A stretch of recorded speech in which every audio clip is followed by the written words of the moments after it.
the New Zealand Tech Podcast, brought to you by Gorilla Technology, proactive and strategic IT. Hey folks, greetings and welcome along to the New Zealand Tech Podcast. I'm your host, Paul Spain. Today we have the privilege of two people from AWS joining us, Amazon Web Services. First up is Tiffany Blomquist. Great to have you here, Tiffany. Thank you. Lovely to be here. And also Rada Stanek from AWS in Sydney. How are you? Thank you so much, Paul. It's great to be here with you and Tiffany today. So before we get started, maybe we'll start with you, Tiffany. Just a little overview of what you do and where you fit into Amazon Web Services and this big wide world of tech. Fabulous. So first of all, kia ora. You can tell by my accent I'm not originally from New Zealand, but my boys and I have made this our home for the last 2.5 years. I am currently the country manager for AWS, and a big part of why I'm here is obviously the incredible amount of investment that we have coming to New Zealand. From a AWS perspective, we believe our purpose is actually around helping Kiwis change the world, and that is through the investments we're making in skills and infrastructure, a variety of things, which I hope we'll get a chance to talk about today. That's great. Well, that kind of lines up with the sort of things that we like to talk about on the New Zealand Tech Podcast, so that's great. And Rada, tell us a little bit about yourself. So I'm Rada. I'm a chief technologist at AWS, looking after our Australian New Zealand customers, working on strategic projects that are of real great importance to our customers across different industries and of different sizes. I do have a passion for all things data analytics, generative AI, and also modernization of workloads in cloud. And yeah, that's me. Fantastic. Well, let's jump in. I think there's really lots that we can talk about today. Definitely keen to delve into AI and where that's going, and AWS has certainly a key role to play there, but also for some folks might not be the first name that comes to mind when they're thinking of that. But when we talk hyperscale cloud, well, AWS is kind of the number one company. And really, you've set the standards globally. So I think a lot of listeners will be expecting me to ask you a few questions down that track. Yep. What's happening? When are we seeing your data centers launch and active within New Zealand? And what actually are you doing here within the New Zealand market? I think for a long period we really didn't know whether New Zealand, would ever end up with any of the, the hyperscale cloud providers coming to New Zealand, and then Microsoft jumped in and said, "Hey, we're doing this," and AWS obviously made an announcement following that. So can we start there, Tiffany? Yes, I'd be happy. There's about 7 questions in that, so I'll do my best and let me know if I miss anything. Yeah. So first of all, AWS is actually Amazon Web Services, and we actually started with the concept that Amazon had been really good at creating a website to actually enable customers to buy product. Why don't we actually share some of those skills with our customers? There's a problem statement out there that other customers want to be doing this well. And so in 2007, AWS, which we fondly call it because it's a lot shorter, was born and actually created cloud. So in other parts of the world, AWS is a well-known brand when it comes to anything related to cloud. In New Zealand, I think it's newer that we're actually able to be talking about the breadth and scale of services that we offer and the variety of different things that New Zealanders can actually use AWS for. I think the primary way people think about AWS is infrastructure. And what we mean by that is you don't actually have to be managing the servers and patching and doing all of what we call undifferentiated heavy lifting that was required for you to operate a business historically. Amazon would do that for you and at a lower cost and in a more sustainable way. And that message around how we did that work and the benefits that customers were seeing, we have an unprecedented number of price reductions that we've actually provided to customers over the years. Most businesses can't talk about that as part of their business model. that is where we realized there's actually a lot of work we need to do in New Zealand to help, from a brand perspective, really get that message out about what's possible with Amazon and with cloud. Now, New Zealand in particular, one of my favorite things about it is, as I said in that purpose statement that we have about Kiwis changing the world, is there's incredible amounts of innovation that are in New Zealand that, frankly, we want to be a partner to help them export. And a big part of that is obviously creating the capability locally from an infrastructure perspective. So we did launch a $7.5 billion commitment to New Zealand for a region to come. And I'd love to clarify what that actually is, because a lot of companies talk about the level of investment they're making. We're very specific on what a region is, and we don't use those words unless we're talking about it. And that is actually multiple different availability zones, minimum of 3, which means there are different locations across Auckland that will have infrastructure in them that enables high resiliency and connective tissues across all of them, so that customers can really trust in the experience that they have with us.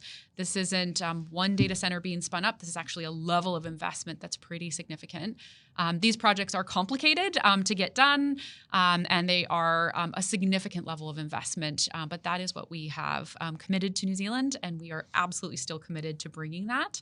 I think one of the things that we've realized, though, as a part of our journey to bring this infrastructure to New Zealand is, as much infrastructure as you bring, if you don't have the skills in New Zealand, people aren't really going to be able to uptake a lot of those capabilities as fast as they can to really benefit their businesses. So we've taken a little bit of a different tack over the last, year and a half or so in looking at skills reports specific to New Zealand and talking about what actual employees and customers are saying about skills and what they need.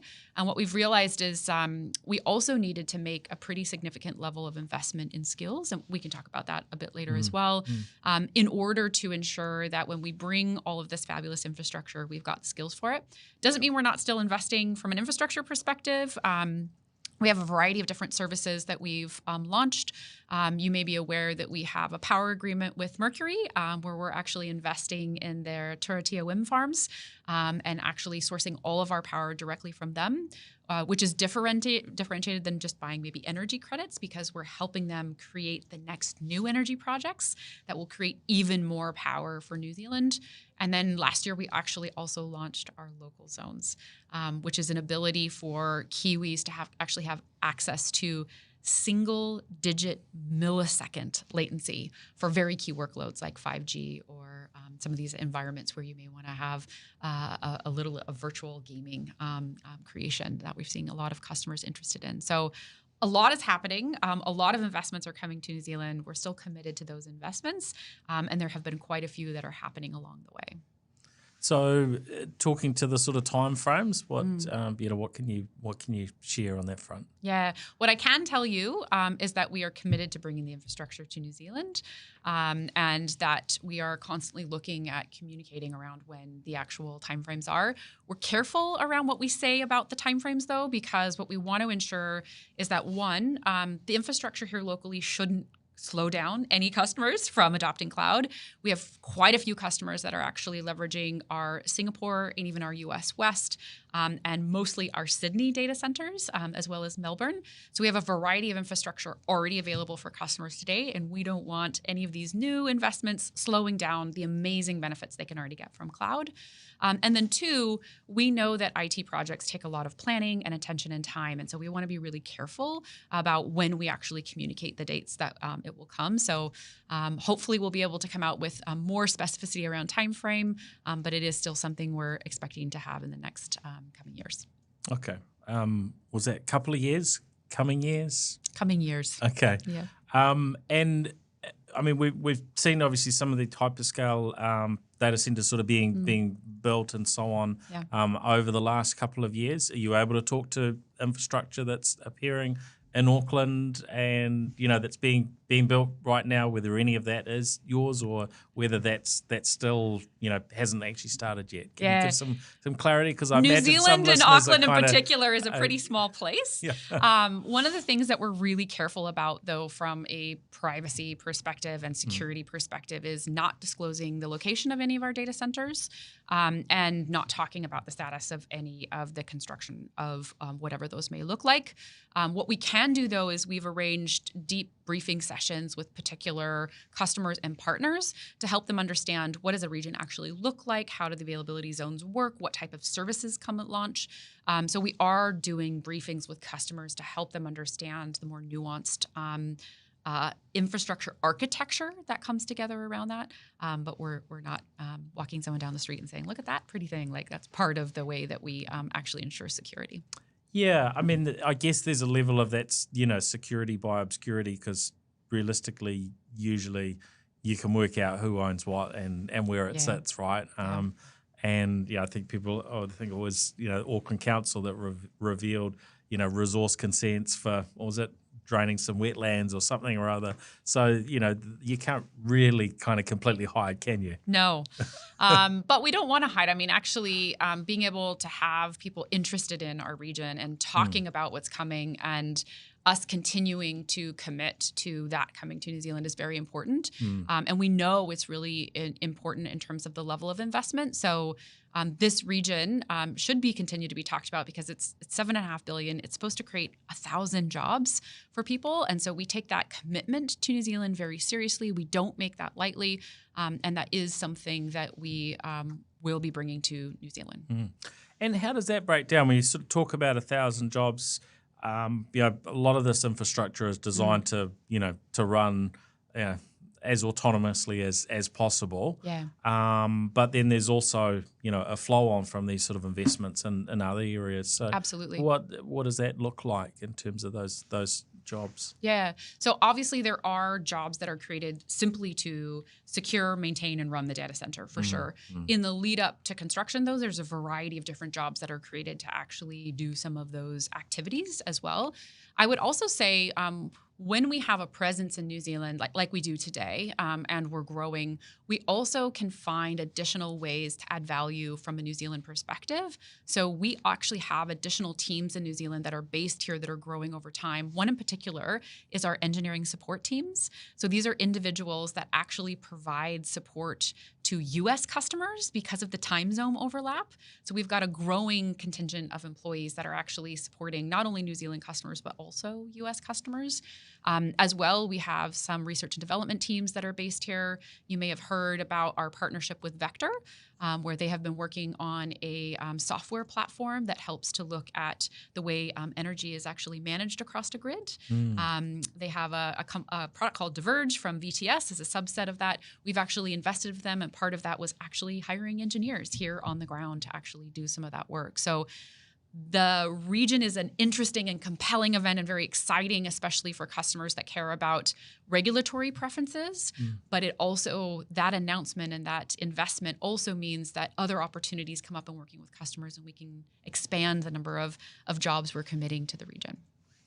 Oh, that's great. And I guess looking at New Zealand, we've had some discussion, particularly over the last few years around the opportunity to build New Zealand's tech sector, whether it's attracting people from other parts of the world to come here and set up operations and so on, or whether it's just having Kiwis work from New Zealand rather than travel off to Silicon Valley and other parts of the world.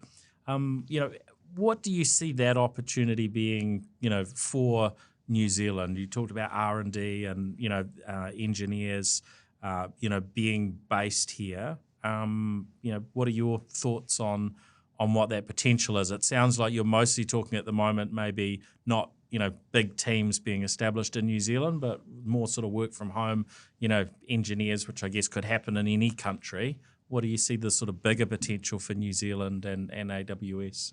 Yeah, for us, it goes back to that purpose statement around helping Kiwis change the world.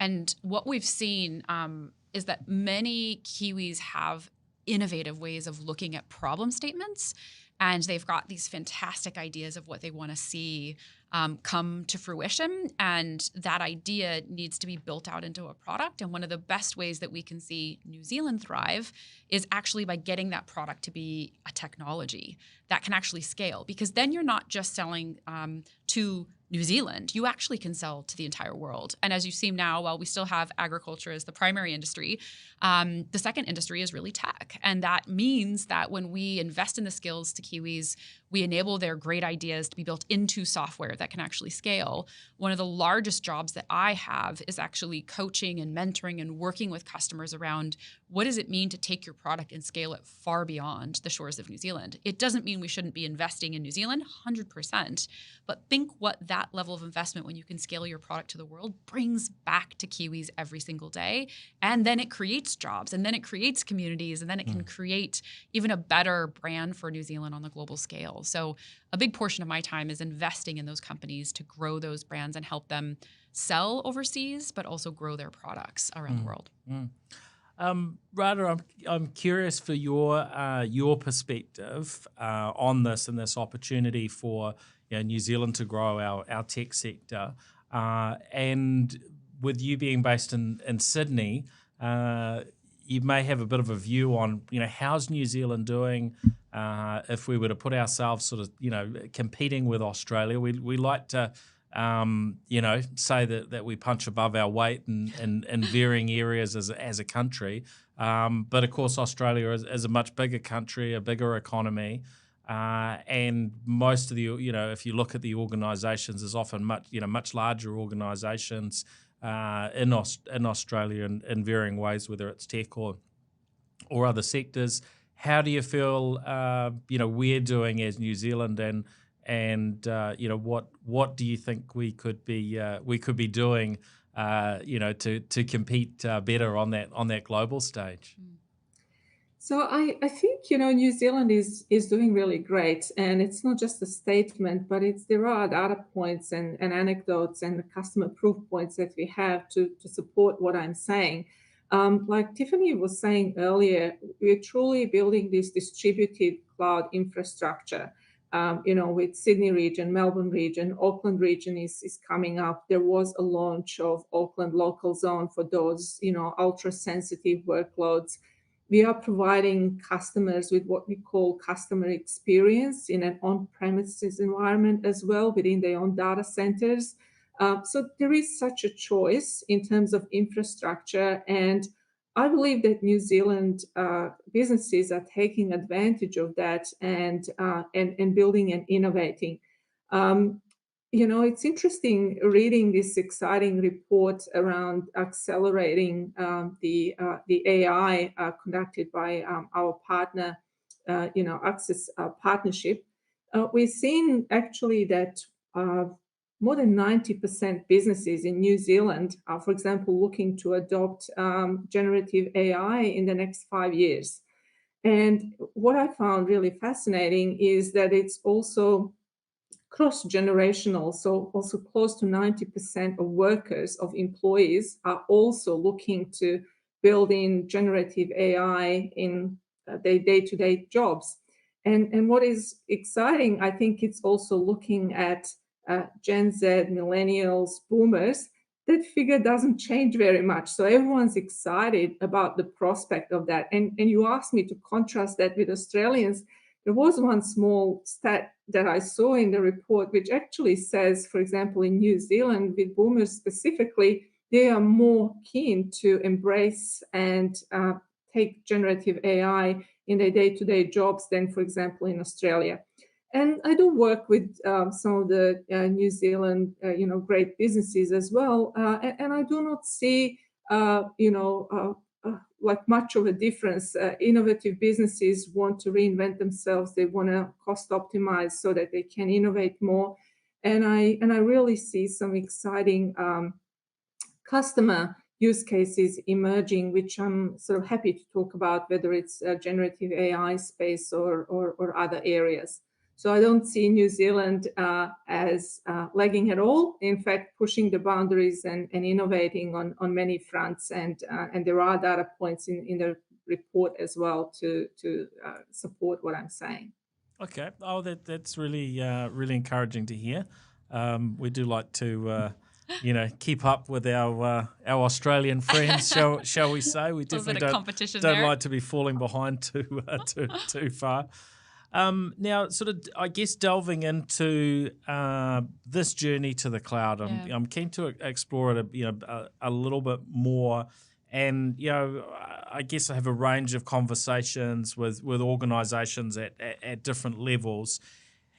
And for a hyperscale cloud provider to move into the New Zealand market, there generally has to be a fairly strong level of confidence that customers are going to be coming with you for that journey, because it is billions of dollars worth of investment. And the discussion I had a while ago was with and I won't mention any details, but it was an organisation that had made some level of commitment to to a hyperscale provider in New Zealand. Once they got into sort of the reality, and I guess this was letters of intent or whatever were signed at some point. But once they got into the reality of it and delved into the deep technical aspects of it, there was certainly some feelings that it was going to be a real challenge to maybe what they'd achieved, what they were initially looking for. How hard is that journey for organisations that are thinking, hey, let's get rid of our own data centres or hosting with local providers and move everything to the hyperscale cloud? And what are the realities that you're seeing New Zealand, Australia, and rest of the world? I don't know which of you would like to speak to that. Maybe I'll start with the New Zealand point of view and have Radha chime in. So I think one of the things that differentiates Amazon and AWS and the way we engage customers is that we don't go through that whole process you just described of letters of intent and all of this public marketing. Okay. We have a very humble approach that is, we need customers to be really clear on the value for them. And we have a variety of different ways that we can support them in that journey. And it's much more important that we lean into where is the customer, what do they need, what are the challenges they face, than we sign some massive data center exit proposal. Because different customers need different things at different stages. So some customers, for example, absolutely have the engineering capability to literally leverage what I fondly call the Lego building blocks of AWS services. But there's 200 plus services that are available to you, and you have to understand the architecture, how to put them together, and you've got to have that capability, or frankly, maybe you have the capability, but capacity in your team to do that work. And some of our customers embrace that, especially our software customers. They have those skills, they have those engineering teams. That's a fantastic journey for them. Others actually need to be thinking about it a little bit differently. They need to bring in partners that have the capability to build what they need for their environment. And even others actually don't want to build. They want to buy. That is really important for them. And so we actually have a capability called AWS Marketplace, where our customers, as part of their commitment to how much they're looking to actually work with us, can buy other software solutions that are meeting their needs. You're not locked in to you have to do this thing with us and it has to look this particular way. It also means, though, that when we work with customers, we start with foundations. Literally, cloud infrastructure, the best analogy is electricity. You should be able to flip the switch on and get the services that you need and flip it off when you don't need them. You shouldn't have your light running all the time. But a lot of customers have their lights running all the time. And for us, we want to figure out what are those workloads and scenarios where you can benefit from the scalability of cloud. And you should be thinking through what those are. We don't want to just have you sign an all in. We want to think through, how is this providing you the cost, the efficiency around cost that you need? How is this providing you with planning around the services to your customers? And also, how are you able to respond to demand? When all of a sudden we have game companies that their games go through the roof, how are you ensuring that you're able for that gaming company to be able to respond to thousands of extra new users an hour if you're not in cloud? They would have absolutely collapsed. So we've got so many examples of where the scalability, reliability of cloud meets a customer's need, and we shouldn't sign a whole bunch of things before we actually explore what the value is for them. The last piece that I would say for Kiwis, and then I'd love Radha to jump in as well, there's an incredible desire to ensure that we're doing things in a sustainable way. And we're thinking through the impact on the environment. We've got such a beautiful country here, and all of us want to ensure that we are doing the right thing from that perspective. And yet, many companies haven't actually looked at how sustainable it is for them to run their own infrastructure. And we know that most companies that move to us from an APAC perspective have an 80% savings when it comes to energy efficiency, like massive amounts of thinking differently around the cost and the efficiencies of actually leveraging cloud. And so for us, we do see cloud as an inevitability, but we need it to be right-sized for customers on their journey, and we need them to be aware of all of the benefits, maybe not just financial, maybe not just from a tech perspective, but also from a sustainability perspective that they should be thinking about when they move to cloud, so that it is clear that they should be doing it and they're not signing anything in advance of doing some of that work. But we do feel that the majority of companies absolutely benefit from moving to cloud on a variety of those fronts.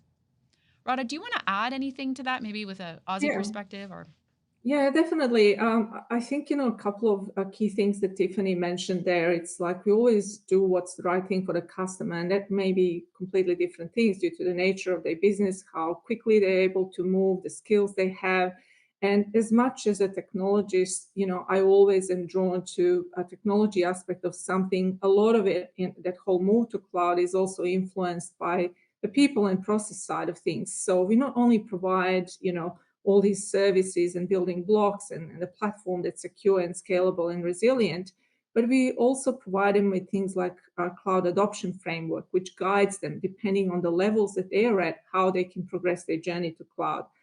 What I've observed globally and in Australia specifically is that those large enterprises, for example, that have multiple data centers, there are no questions anymore. Should I move to the cloud and what are the benefits? But the asks that are coming our way is how fast can we move to exit those data centers?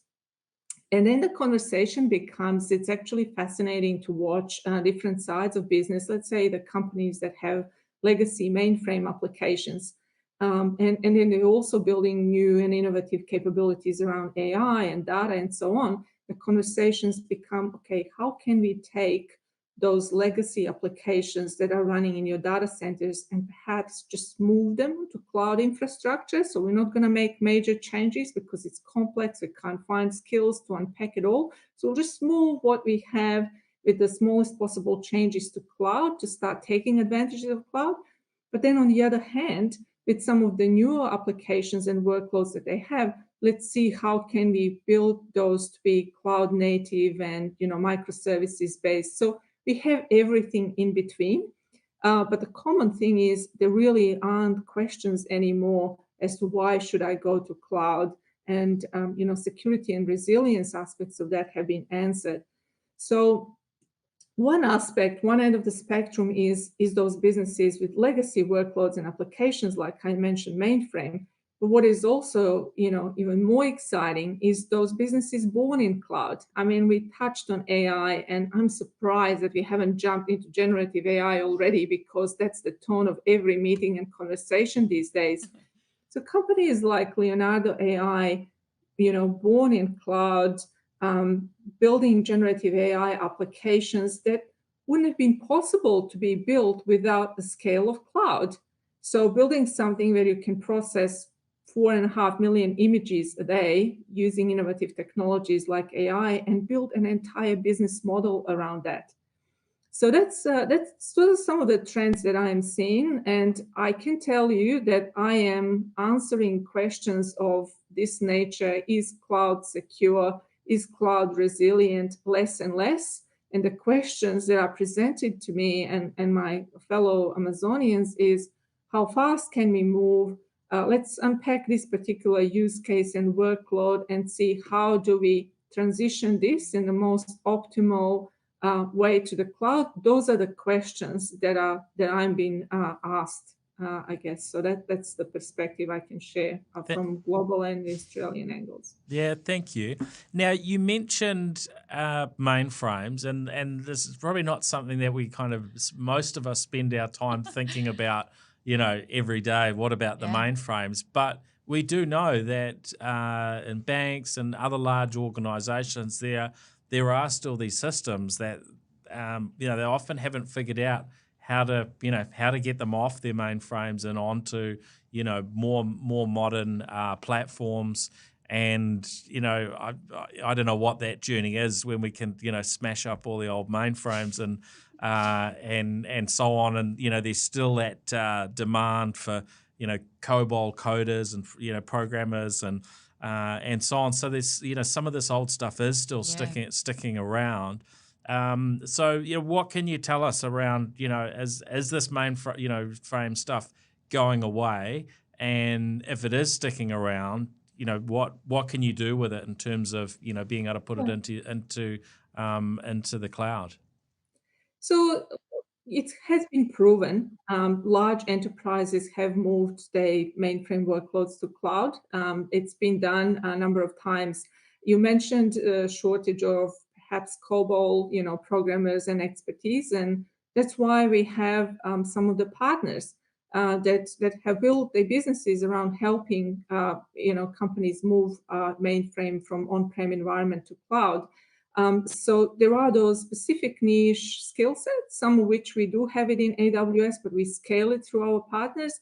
And I think Tiffany also mentioned the broad range of services and building blocks that we do have to help customers build almost anything they can imagine. We also focused on creating these managed services that help customers migrate from an on-prem data center environment to cloud. So it's been done in the airline industry. It's been done in the financial services industry, so regulated industries as well. It's not a precedent. It's a quite a proven methodology.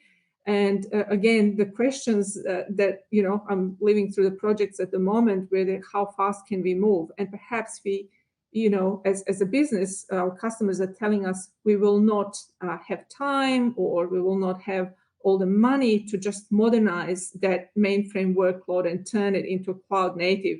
But it's more like, let's just transition it to cloud so that we can reap the benefits of the cloud operating model, and then we'll look over time how and when to modernize that. That's a fair assessment of how mainframe workloads migrations have been approached. Right, so you can kind of emulate the mainframe environments within your cloud for those who aren't ready to actually rebuild and modernize things. Yeah. Okay, there you go. I don't have any workloads of that myself, but thank God. It's a tricky problem to solve. It's good to know. Although I did come across a firm fairly recently that had built all of their technology on a free version of Pascal language, which I found rather a curious approach. Yes, so some risk in that model, but so that was a small business with quite an interesting approach. So I think what you're talking about. This is where I claim I haven't heard of Pascal, just to hide my, age or so. But yeah. That's awesome. That's so good to hear. It's even better. I think one of the things, though, that I'd love to highlight about this conversation is I think historically people may have thought about AWS as infrastructure. And one of the things that I think you're hearing in this conversation that we're changing is we actually want to have a really humble conversation with the customer about their biggest challenges. Sometimes that might be coding on a free version of software that they shouldn't be, or other times it might be mainframe migrations. Whatever it is, the intention is that the customer is able to have a relationship with us where they are sharing the biggest challenge they have, and we are like systematically going down. Now, for some software companies, that is co-selling into the United States. For some enterprise organizations, it's the technology roadmap to simplify what they are doing because it's gotten so complex as they've grown over time. For others, it's even how do we think differently about the skills we're investing into organizations? Like how do we actually think about readying our team for things like AI and the future of what's to come down the line? And so I think that's why we've brought up this particular survey and it being so important for customers to engage in AI and think about it, because the workers are ready for them. They see the future. Where I think by 2028, they said 86% of workers feel like they'll be using AI. It is the companies that need to actually lean in and invest. And it's probably the number one question that I get from most CEs and boards is, how do I think about AI? Where do I get started? It's so big. There's so much going on. Everybody's talking about it. Like Bitcoin came along or other things have come along. Why is this one so incredibly important for us to get across right now? And I think it's because it's lit up in the eye of the consumer as something so useful in their day-to-day lives. It's now become an imperative for businesses to get behind because practically people can see what it could change in their life day to day. That's extremely exciting, but it's also like kickstarting a whole wave of investment and technology and options, which is oftentimes very overwhelming for most companies. So one of the things that I wanted to make sure that we talked about in regards to AI and some of these big challenges that are coming is we've got a very specific process at Amazon that we always use when it comes to scenarios like this. And it's always about working backwards from your customer. Now, we use that to make sure we're doing the right thing for the customer and the engagement. But I highly recommend as a part of evaluating AI, you're thinking actually, and it could be your employee as your customer, it could be your end customer as your customer, but how are you not just flipping on a switch and paying some additional licensing fees for stuff that you're not even sure is going to work for your business? How are you actually thinking about deeply, what part of the customer experience could I actually uplift, or what part of my employee experience should I uplift? And if I do turn some of these things on, which could be the right thing to do, we've got amazing announcements from a variety of our AWS customers around AI, whether it be Soul Machines or Xero or others. They're all announcing stuff right now. How do you ensure that you're actually thinking through the way you're going to measure that for your team so that you're enabling them properly around it, you're seeing the benefits to your customers or your employees, and you're getting a really good ROI on data usage? It's how we approach a variety of different problems that we have, but I think in particular on this one, it's all over the place and most customers are struggling with where do I start? I think it's always starting with working backwards from the customer. Yeah, I like that approach. Now, before we started, we had a little bit of a chat around your Amazon Connect, call center technology. Yeah. We know actually one of our show partners, 1NZ, is using that, and this is an area that sort of fascinates me because, I guess a lot of telecommunications companies and technology service providers have had varying challenges when it comes to looking after their customers, whether it's making the customer feel as though they're really important when, actually things are maybe outsourced to another part of the world. Yeah. And so, we've seen that change where more and more customer services, is being brought back locally. But I've been really, curious around all the possibilities that AI sort of, brings in these situations. And, I guess if you put yourself in that position as somebody sort of taking a phone call, with a customer in a call center, it seems to me that there's a lot that AI can, potentially bring to the table to, to make those calls maybe a little bit easier because, the AI can trawl through past phone calls, past data, conversations, all sorts of things and sort of, in theory, hand them up on a silver platter to the individual that's taking the call. And of course, it raises questions, should those calling in be talking to a human or talking to an AI, and so on. I mean, we've had all the terrible examples of, calling up a call center and them asking, well, what do you want? And you tell them and they're like, I don't understand, tell me again, or they forward you off to some, menu that's 12 a different complete departments later. Yes, waste of time and so on. So yeah, can you talk a little bit about that one? Yeah. So just like we were talking about AWS helping with undifferentiated heavy lifting of like server management, I would love for people to think about AWS helping with AI as that removal of undifferentiated heavy lifting that most employees have today that AI will start to actually remove.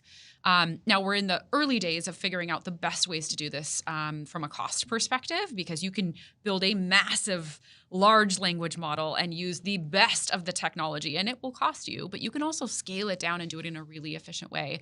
I love this example with 1NZ because they're deeply wanting to ensure, starting with their investment from an Amazon Connect perspective, that they're uplifting the customer experience and they're getting better and better at that over time, and they're committed to that.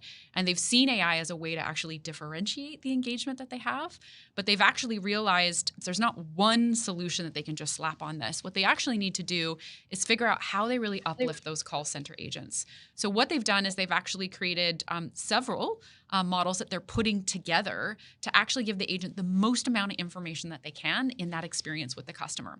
Now, some of that is looking at information from self-help published wikis and things to actually pull the most relevant information. Some of that is information about the account. But that means that the actual person talking to you on the other end of the line has a lot more information that they could really quickly look up. And that speed of answering of questions has made a difference. In fact, they've seen a 10%, in just the last couple of months that we've put this together, they've seen a 10% increase in the amount of trust that the customer has with the agent, and a 10% increase in the perception of knowledge and information that they have. But it's also a really great way to play with AI, because you still have a person there evaluating what's coming from the models, making sure there aren't things like hallucinations, where they've put things together maybe in a way that doesn't make actual sense if you understand the context of the business. And they're still able to have a remarkably different approach to the engagement with that customer and the quality of answers they're providing them. Yeah, I think it's going to be fascinating to see how that evolves. And I guess it's been talked about in the past. Vodafone coming into One NZ, have had some challenges around the perceptions of their customer service, which presumably is a reflection of shortcomings. So interesting to see. Always interesting to see how technology can help on these fronts. Any other sort of New Zealand examples that we can? Well, it doesn't have to just be large enterprises. I mean, I love the One NZ example because, Summer Collins and her team, we've talked in broad forums around what we're doing on that front, and they're really leaning in and embracing and telling customers about how they want to improve. But I think there's also quite a few companies that are like in the startup space that are using it. You don't have to be a large enterprise organization to do that. Clearhead is a great example of a startup that we have that is actually focused on mental health. I think after the impacts of COVID, a lot of people have realized the importance of this in relationships. And so they've actually leveraged AI as part of their tool set so that they're able to provide prompts to users around a variety of different content and assets that are available to them. And then they do also provide access to therapists from a worldwide network. But that's, again, a Kiwi startup thinking about a way that they can embed AI into their business model that will enable them to scale and grow long term, and obviously in an area that's incredibly important as well. So I guess the message that I would say is there is not one size fits all for AI. People shouldn't assume there's one model or one way or one approach. In fact, the way that we think AI creates a whole set of options. Again, going back to that, we don't think each customer needs the same thing. So whether it is a set of infrastructure because you're really well versed, let's say you're a data scientist, you need different needs. You have different needs and you need different tool sets. We have a whole bunch of chipsets and infrastructure that's available to them. Let's say you just want to turn on one of our partner models. That's another layer. You can just engage with one of the models that we have today, like Cloud. You have the ability to use that and actually take an instance from that partner of their model and put it in your own environment so that they keep their IP, but you use your data in your own environment. Or there's a variety of different ways that you can just lean in and use some of the different tools we have, like Code Whisperer or Amazon Q. So there are a whole bunch of ways people can engage. I wouldn't want it to feel like it's ever just one size of business or one type of problem. We should be able to help in whatever way that customer needs. You mentioned chipsets there. Yeah. Where do different chipsets fit in? Yeah, I'll start this one, and Radha can add probably a whole lot more cover. We find that based on the type of work you're doing with AI, you actually have different needs in terms of compute. So we have chipsets like Inferentia and Trainium that are used for different things. If you're actually training models and trying to tweak them over time, you need different types of compute power. And so Amazon has invested not only to ensure we're keeping the cost of compute as low as possible, but we're also differentiating different chipsets need for different types of work. So you have the best cost per the type of workload that you're trying to move through into production. It just depends on what you actually need for the service you're providing. Radha, do you want to add in on that? Yeah, look, I mean, you've really articulated that very well. And, when people talk about generative AI these days, the conversation very quickly just shifts to, oh, is there some fancy chatbot that I can use and ask some questions and then I get these interesting answers? But there is so much that needs to go behind the scenes to make that possible. And like Tiffany said, one part of that is providing this scalable, cost-effective infrastructure, which for us involves not just providing GPUs and GPU compatible chipsets, but also innovating with our own custom silicon like Trainium and Inferentia, because we well and truly know there can't be any innovation if the cost model doesn't make sense, and also performance and low latency. So that's one aspect. And I think we mentioned a few times today as well, skills. Imagine if suddenly businesses have to have highly skilled data scientists who are PhDs and experts in AI. Surely there is a place for those skills, but not everyone should need to have those skills to be able to innovate with this technology. So our second sort of area of focus is on building tools and providing businesses with tools that they can really use to build these generative AI applications without having this deep skill set of these types of individuals. Another thing which we always say is security. There's zero job for us. So how do you now, with all of this power that generative AI offers, how do you make sure that any business can really be fully assured that their data is not going to be used to improve these public models? Or also equally, how do we protect these model providers and ensure that their intellectual property is safe as well? So that's another area. And then finally, also at what we call top layer of the stack is how do we provide ready to go AI services so that customers have minimal worry about technology in itself. I mean, Tiffany just talked about call center and use of generative AI within call center environment. Now also imagine building on top of that and saying, oh, well, now I'm going to give you an AI expert as a service that can actually be an expert within a specific business. So you sort of point it to your internal data repositories and it can behave like a proper expert within the business. So you can see how the conversation goes from chipsets that we also make, but all the way to these high-level AI services that provide an out-of-the-box capability for businesses to leverage. So we try to, again, I think you've heard us say a few times, removing undifferentiated heavy lifting, hiding the complexities so that customers can focus on realizing that business benefit. That's where we always start from. What are you trying to achieve? Is it new and innovative capability? Is it cost saving? Is it improving something? And then work backwards from that. What do we need to put in place to achieve that outcome?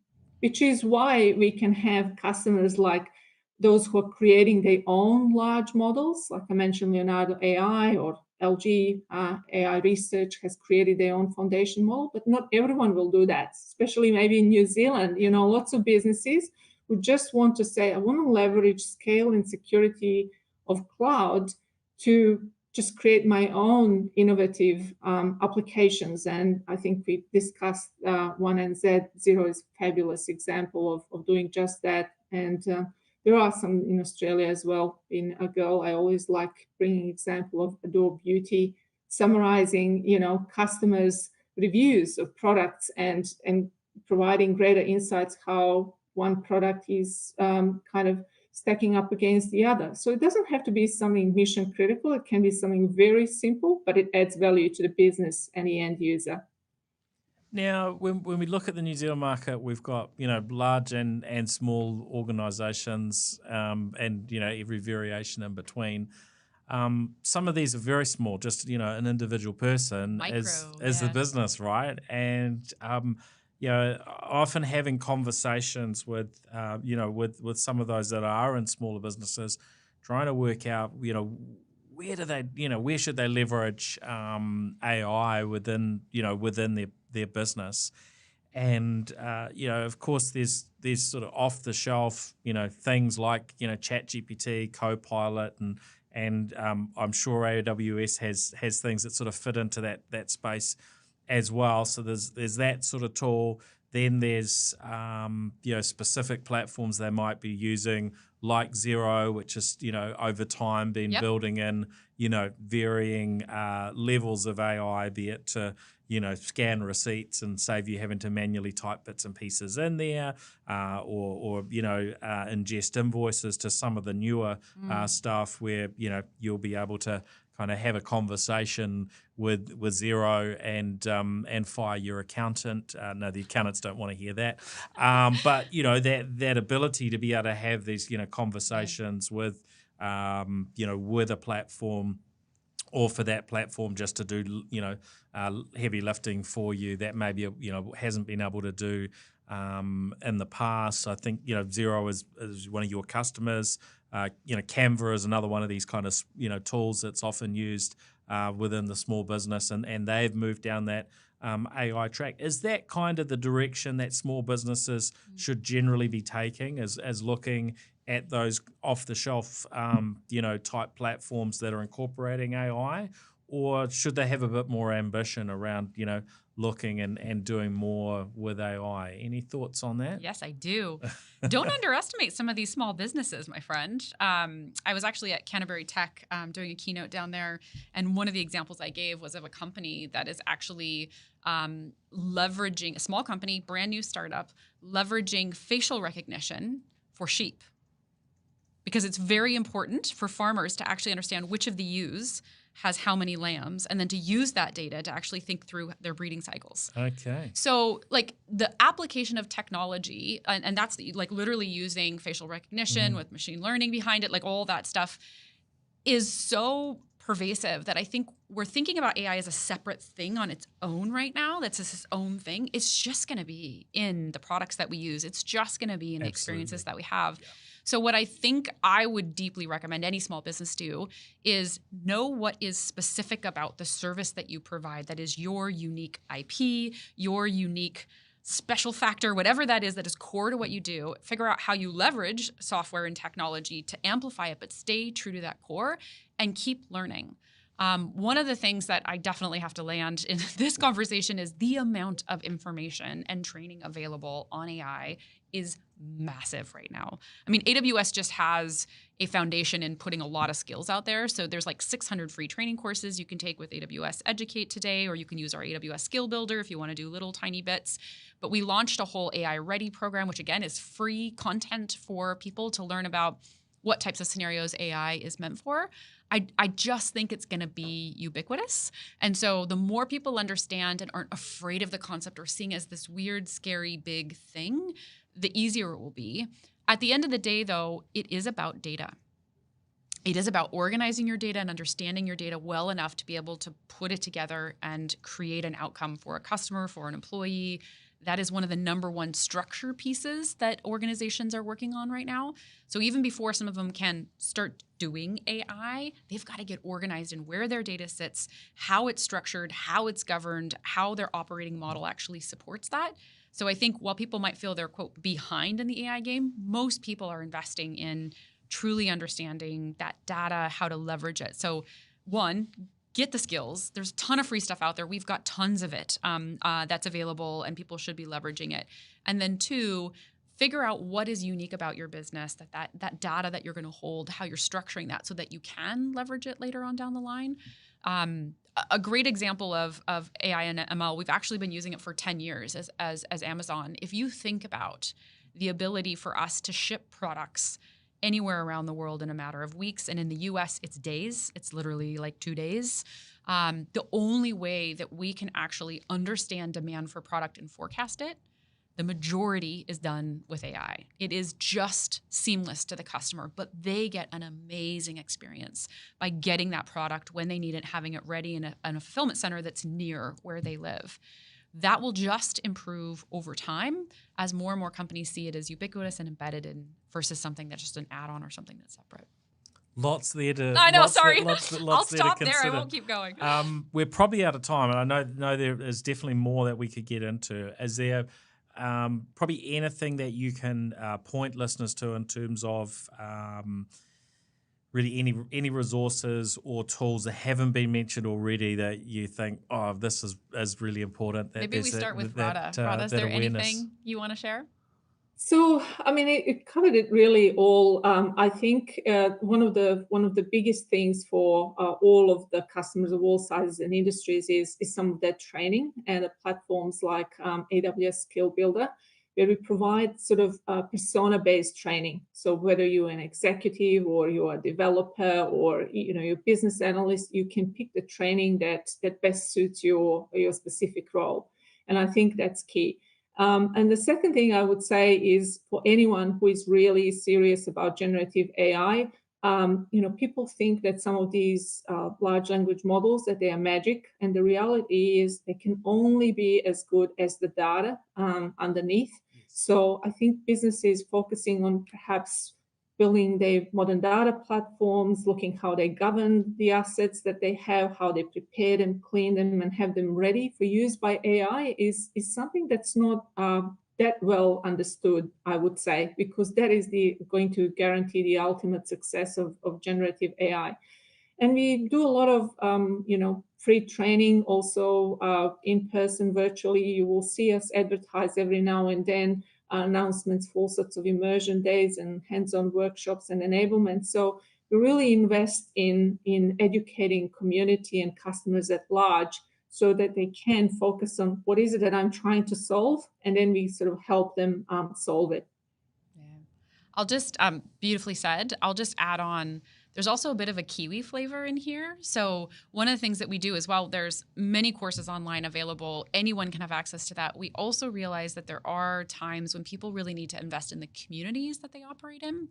So we've got several programs. One is called Hapori Wahine, which is targeted to create a community of women. And it's a self-paced learning to get your first AWS certification, open to women, and it's funded. So for them, it's free. And they have an opportunity not just to do the learning, but to actually be involved with a whole set of women that are invested in their own skills and trying to figure out what else is out there for them, especially those that need a self-paced learning because they're either brand new moms or moms looking at going back to work or thinking about a different career. They've got another job. They're trying to understand what that looks like. It also means, though, that we have a responsibility to make sure that skills are available to everyone. It's a part of why I'm wearing my Dream House shirt for those of you that can see it. If you're on the podcast, got a gorgeous black t-shirt on. And it basically is promoting a program where we actually have an interest in helping to educate the community around what it means to be in tech, that it isn't somebody in a hoodie in a corner in front of a laptop coding. It can actually be a wide variety of things, and that technology should be embedded in all of what we do, and that it's a fantastic career regardless of what you look like. We often host these Dream House events at a Mirai or at a local skills center so that the entire community, grandparents, kids can all see and be encouraging folks on what that journey looks like. So for businesses, get educated, get involved. For people, also know that a part of our report from Access is when you're leveraging digital skills, there's actually a pay boost as part of that. Oftentimes we're seeing, I think it was 30%, that was listed of an increase in expectations around pay because of leveraging digital skills in your job. So we want everybody to know it's a positive thing from a technology perspective, but do lean in, get certified, get trained, understand how it can impact your life. Yeah, that's a really interesting number, the 30%, and we probably don't have time to delve into. Have to read the report into that, but we'll look out for the details in the report. So that's really encouraging, and I think it is important that we keep encouraging family, colleagues, and so on to double down on building their digital skills, and obviously AI is increasingly an important part of that picture. Well, thank you both for joining me on the New Zealand Tech Podcast today. Of course, also thanks to our show partners, 1NZ, 2 Degrees, Spark, HP, and Gorilla Technology. Thank you, Tiffany. Thank you, Radha. It's been a real pleasure to chat with you today. Thanks for having us. Thank you so much. The New Zealand Tech Podcast, brought to you by Gorilla Technology, proactive and strategic IT.